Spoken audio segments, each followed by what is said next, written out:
Hi, Dave Sobel here, host of the Business of Tech podcast. On this episode, an interview with Jim Lippie, the new CEO of SaaS Alerts. We talk about his history in the industry, why he moved into cloud management, what he sees for the space, and why this hasn't been done before. We're also going to talk a little bit about the influence of private equity. Let's dive right in.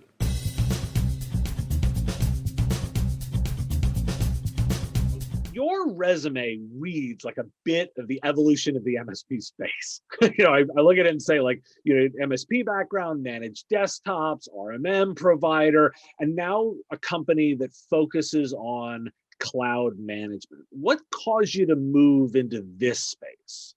Yeah, it's a great question, Dave. It's timing. I think, SaaS Alerts is at the intersection of some major trends. First of all, MSP.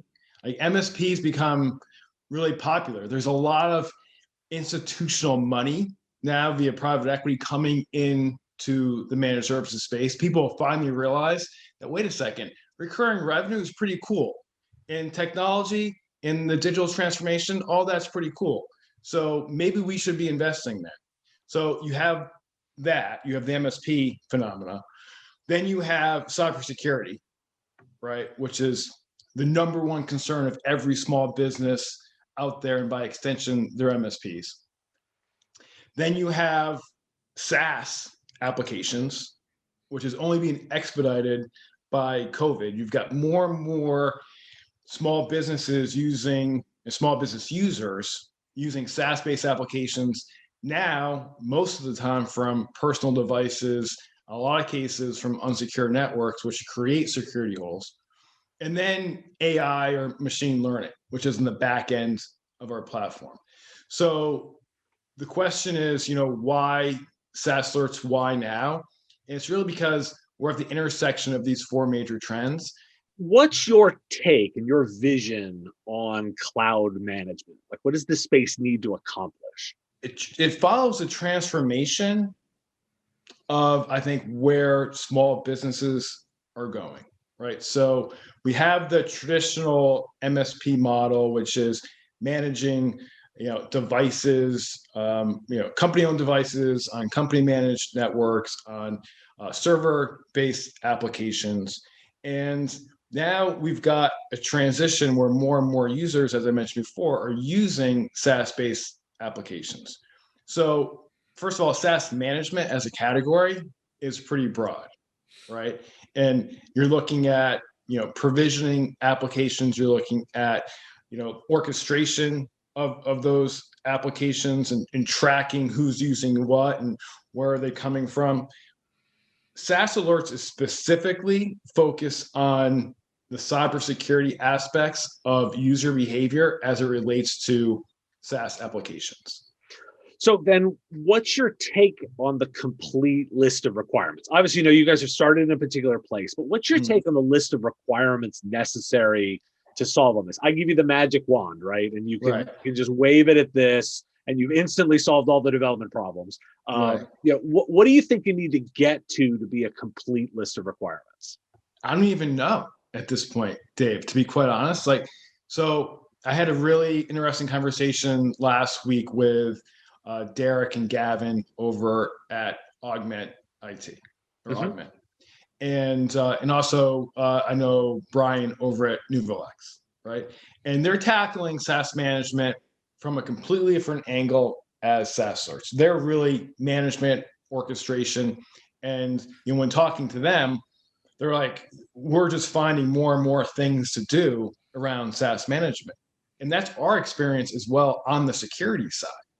So when I talked to Chip and Seth started this journey 18 months ago. They started developing the product, and they thought they knew everything they wanted to do within the realm of cybersecurity for SaaS. And then they started realizing, wait a minute, we can go deeper and deeper and deeper, and we didn't know where the bottom is yet. So this is going to cause a real problem with potential scope creep then, right? Because you could do in so many different ways. Mm-hmm. What then are going to be the guardrails that keep you focused? Mm-hmm. Yeah, for us, that is And it's a great question. And it's something that we do demos for folks now. They're like, well, can you do this? And can you do that? And what about this? And we often will say, you know what? It's a great point. Somebody else does that. And this is who they are, right? We're focused specifically on the user behavior around those SaaS applications and as it relates to security holes, right? So that is our guiding principle. We want to be the cybersecurity standard for SaaS applications in the MSP community. Bottom line, that's what we want to do. And we're having great conversations, by the way, with a lot of other platforms out there that do other great things around leveraging our technology, taking our piece that we do, monitoring and alerting around SaaS applications, and embedding that via OEM relationship into their platforms. Well, it's interesting because as an analyst, right, I'm excited about this space because of exactly what you've described. I'm looking at the space saying, I don't know if these people are competitors. I don't know if they're cooperators. I don't know if I want to mash them all together into one product. I don't know if they're going to duke it out. That's exciting to watch a space form. But my take is that this space, kind of cloud management for providers focused on the SMB, is a broad swath. It's taken a bit of time for there to be offerings here. If I were to get in the DeLorean, I think this should have happened a few years ago. What's your take on that statement? I think you're absolutely right. Okay. And it should have happened before now. And I mean, do you want to delve into why it hasn't happened until now? 100%. So my next question would be, okay, so why? Yeah. So let's talk, just from an MSP perspective, right? This is MSP radio. Right. So, because this has been tackled by the enterprise. There are enterprise tools out there that do a lot of what we're talking about. Specifically around the security piece, there's something called CASB, right? It stands for Cloud Access Security Broker. And you've got awesome tools out there. Like McAfee's got a great tool called Envision. Netscope, there's got, Microsoft has a product. They're all relatively complex, single tenant, monolithical type platforms that most likely the average SMB is never going to be able to afford. Right. Gartner follows it. There's a Magic Quadrant around it. So they recognize the problem. The SMB will follow the trends of the enterprise. So I think a large part of it is that the institutional or the ecosystem, the software ecosystem that surrounds MSPs haven't done a great job innovating around this space over the last several years.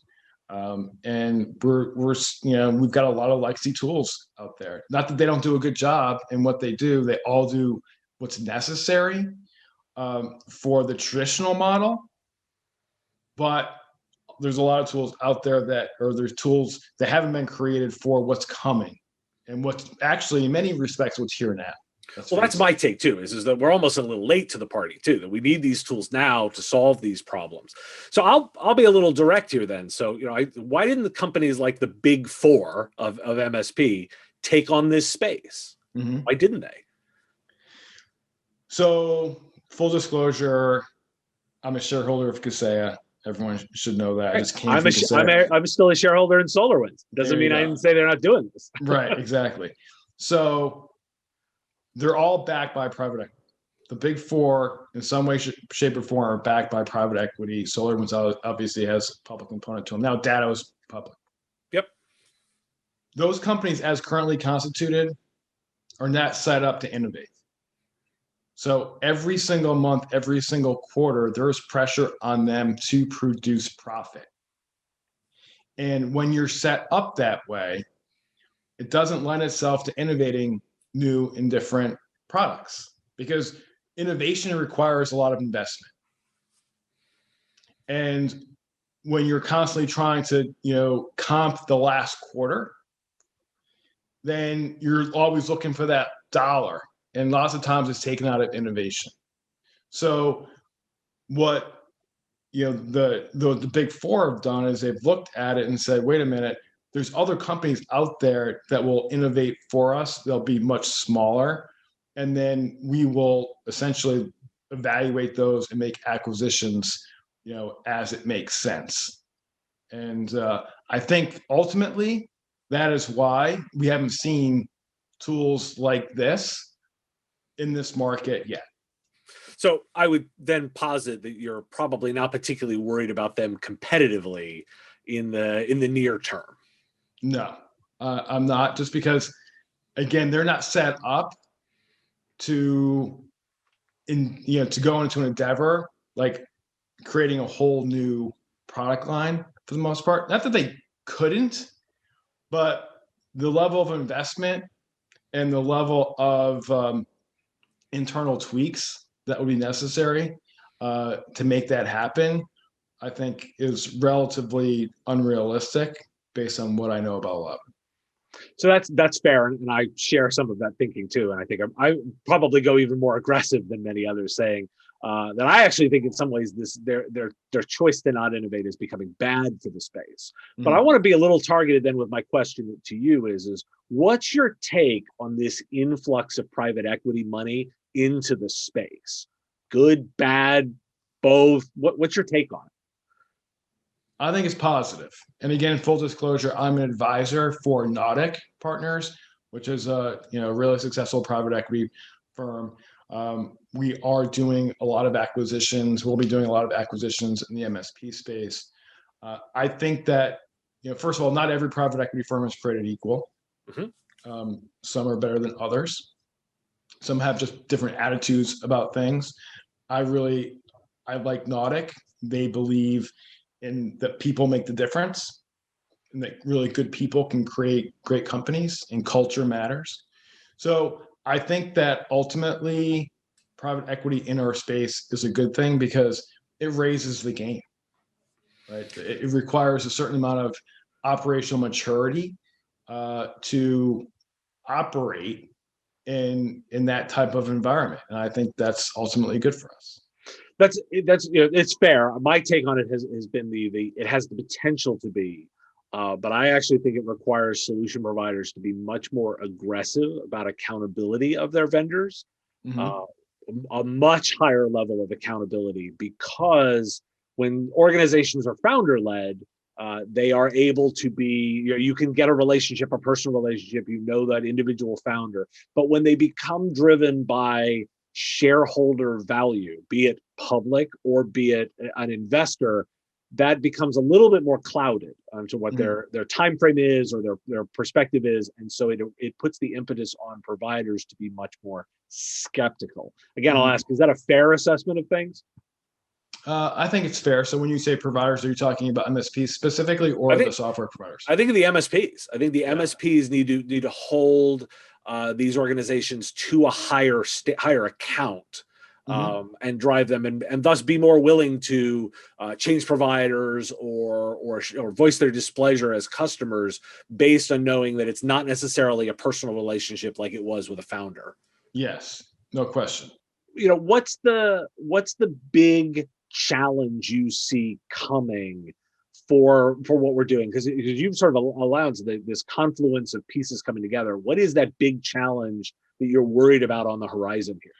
Ultimately, I want to make sure that MSPs understand the challenges, right? Like, so I did a presentation for about 30 MSPs or so the other day, and the feedback from some of them were, I didn't even know that this was a problem.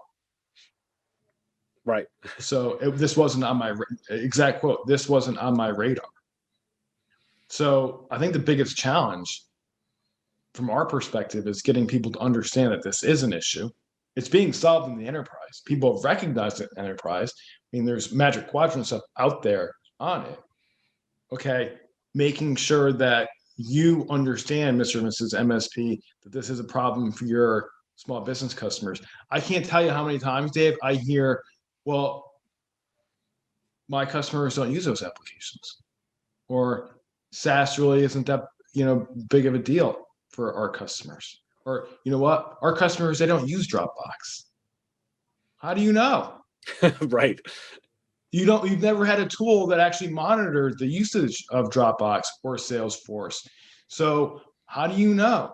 Well, it's a fair point, and I'll reference and I'll include the link in the video for those people. My most popular video on my channel is a piece I did last summer called "If I Was Starting an MSP Today," and it talks about the creation of a business process focused provider, where I would start with a business application and work down, where infrastructure is the afterthought because I have to do it.